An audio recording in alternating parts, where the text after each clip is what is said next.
but this is called as Weidmann-Franz law. Now, what is the Weidmann-Franz law? Weidmann-Franz law is the ratio between the electrical conductivity and the thermal conductivity, right? So let me share the screen.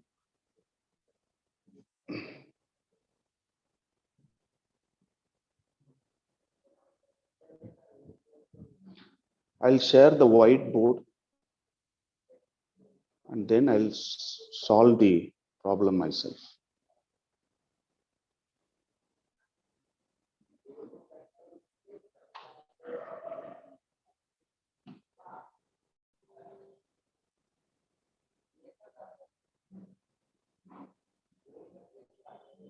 So this is called as Weidmann-Franz law.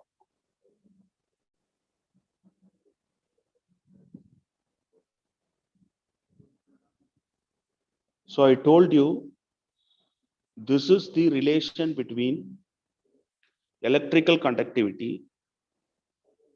How do you represent electrical conductivity? Sigma. And thermal conductivity. How do you denote thermal conductivity? K. Okay. So the ratio between the thermal conductivity and the electrical conductivity is directly proportional to the absolute temperature. Right? So when you take off the proportionality sign, what will you get?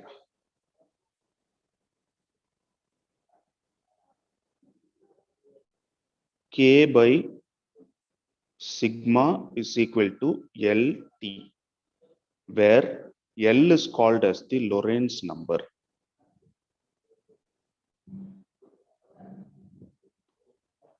Now let's solve what is sigma. Sigma is the electrical conductivity.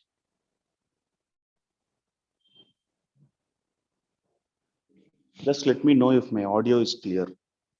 Comment yes if my audio is clear.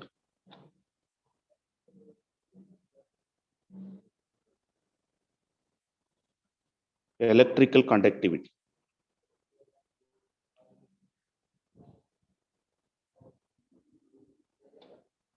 Don't mind my handwriting because I'm writing in my finger.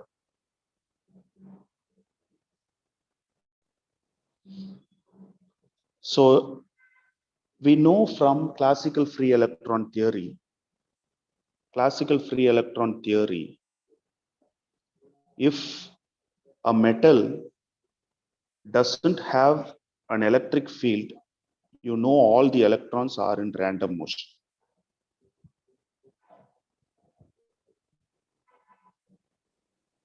All the electrons are in random motion. So the resultant current will be zero. Okay. But when you apply an electric field, meaning you can even connect a battery, what will happen? All the electrons will be drifted in a definite direction. Okay, if you connect an electric field. So from this, we can calculate the electrical conductivity. First of all, the force of an electron is F is equal to ma. Where did it came from? This is from Newton's second law of motion. Okay. So also due to electric field,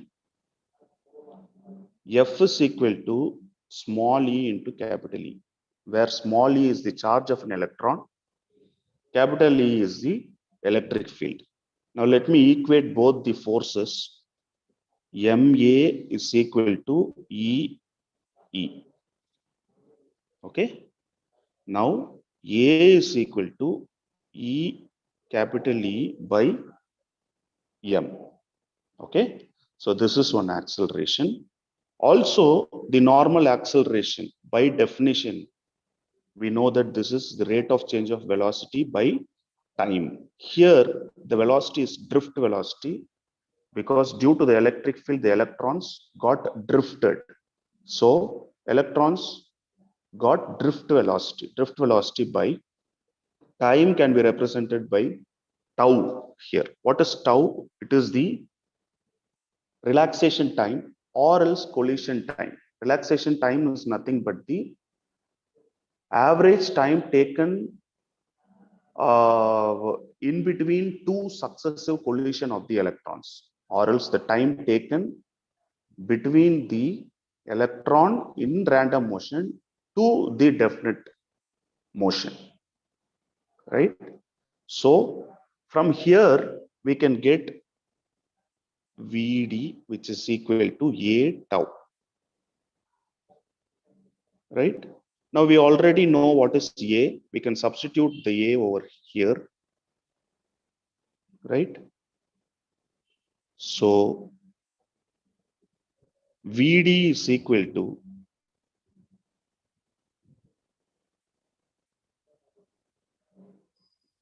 Vd is equal to E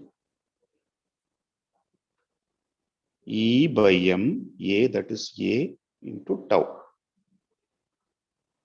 Okay, let's keep this equation. Now you know what is current density. What is current density? Current density is equal to N into E into Vd. Okay. So we can substitute this value over here. So what are we going to get?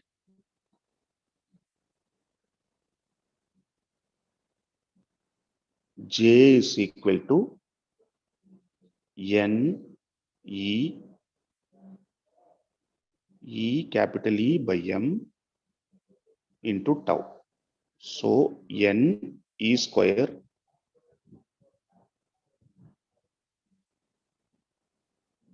tau by M into E.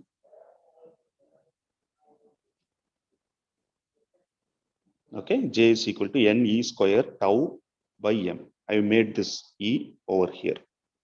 Okay. Now there is one more relation for current density and the electrical conductivity. From that, we'll find out what is electrical conductivity. That is J is directly proportional to E. So J is equal to sigma E. So sigma is equal to J by E, right? Or you can just write, okay, compare this both the equations, okay, and find out what is electrical conductivity. Ne square tau by M.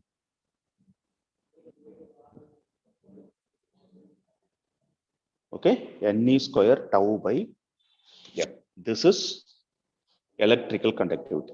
Keep that in mind. Tau is equal to Ne square tau by M. Now let's go for thermal conductivity. So thermal conductivity is K.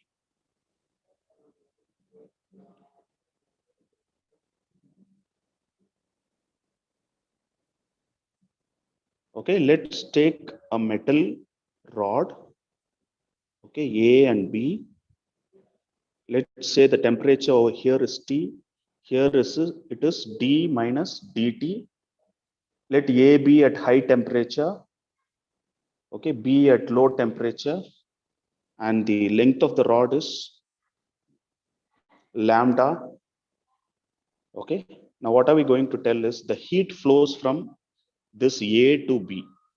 Okay, how the electrons carries the heat. This is not called as conduction. This is heat convection. What is the difference between conduction and convection? Conduction is just heat flow. Convection is heat flow by movement of the particles. So here particles are electrons. So you can understand the kinetic energy of electrons is equal to the excess of heat, right?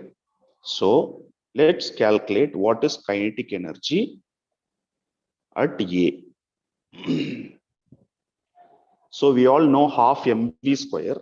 So half mv square is the kinetic energy formula. This will be equal to 3 by 2 kT. Okay, and kinetic energy at B is 3 by 2 k T minus dt. Okay, so let's calculate the average excess energy, the difference between kinetic energy at A, kinetic energy at A and kinetic energy at B. Okay, so 3 by 2 kT minus 3 by 2 kT plus 3 by 2 kdt. So this 2 will be getting cancelled. So you will have 3 by 2 kdt. So this is the excess of heat energy crossing from A to B, right?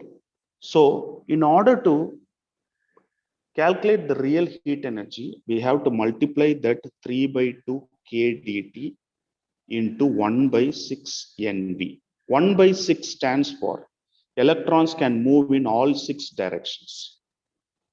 Okay, N stands for the number of electrons, V stands for velocity of electrons. So 3 and 6 gets cancelled. So 1 by 4 N K dt. So this is the excess of energy. So if this is excess of energy, the loss of energy, heat energy will be minus 1 by 4 N K dt. So what is the total amount of heat energy? If you take a cup of tea, okay, and keep it on a table, what is the total amount of heat energy in the tea? Okay, you have to calculate the heat gained from the stove. Okay, also the heat lost due to radiation, right? So the total heat energy will be heat gained plus heat lost. So here the excess of energy is 1 by 4 NV K dt, okay, minus of 1 by 4 NV K dt, or else you can just make it plus. So when you plus this, what will you get? Q stands for heat energy. So minus will give you plus. So 1 by 4 plus 1 by 4 will be 1 by 2 NVK dt, right? Also from the basic thermal conductivity equation, we know that Q is equal to K into dt by lambda. Let's equate both this equation. So dt will get cancelled, right? This K is capital K. This is thermal conductivity. Okay, so equate both this equation. Let me do it again. Half NV K dt. This is small k. This is Boltzmann constant. This is K dt by lambda. This K is capital K is thermal conductivity. So dt gets cancelled. So K is equal to half N V small k into lambda. So you know lambda is the distance or else the length of the rod. So it can be written as what? Velocity into time. Okay, velocity is equal to displacement by time. So this can be changed into V into tau. So the answer will be half NV square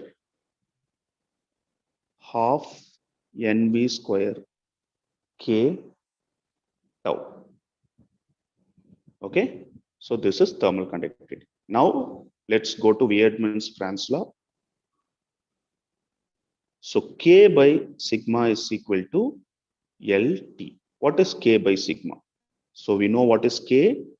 K is half n v square k tau by what is sigma? N e square tau by m. So tau gets cancelled, n gets cancelled, right?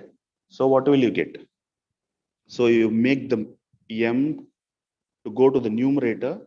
So half mv square k by e square. So we already know what is half mv square. That is nothing but 3 by 2 k t, right? So k by sigma is equal to 3 by 2 k by e square into t, right? So this value is L. L is equal to 3 by 2 k square by e square. Okay. So if you know the value of Boltzmann constant, what is the value of Boltzmann constant? K is equal to 1.38 into 10 power minus 23 joules per Kelvin. And E value is 1.6 into 10 power minus 19 Coulomb. So if you substitute in that one, okay, you will get L is equal to 1.12 into 10 power minus 8 W ohm K power minus 2, right? So this is the value of Lorentz number. So this is the theoretical value, though the experimental value is 2.44 into 10 power minus 8, right? So the experimental value will be double. So that's why this law is a failure, right? The classical free electron theory cannot able to explain what the discrepancy in the experimental value and the theoretical value, right? But for the exam, you'll get only the theoretical value. Okay. Hope everybody understood this. Thank you, everybody. We'll meet next time with a new topic. Thank you all.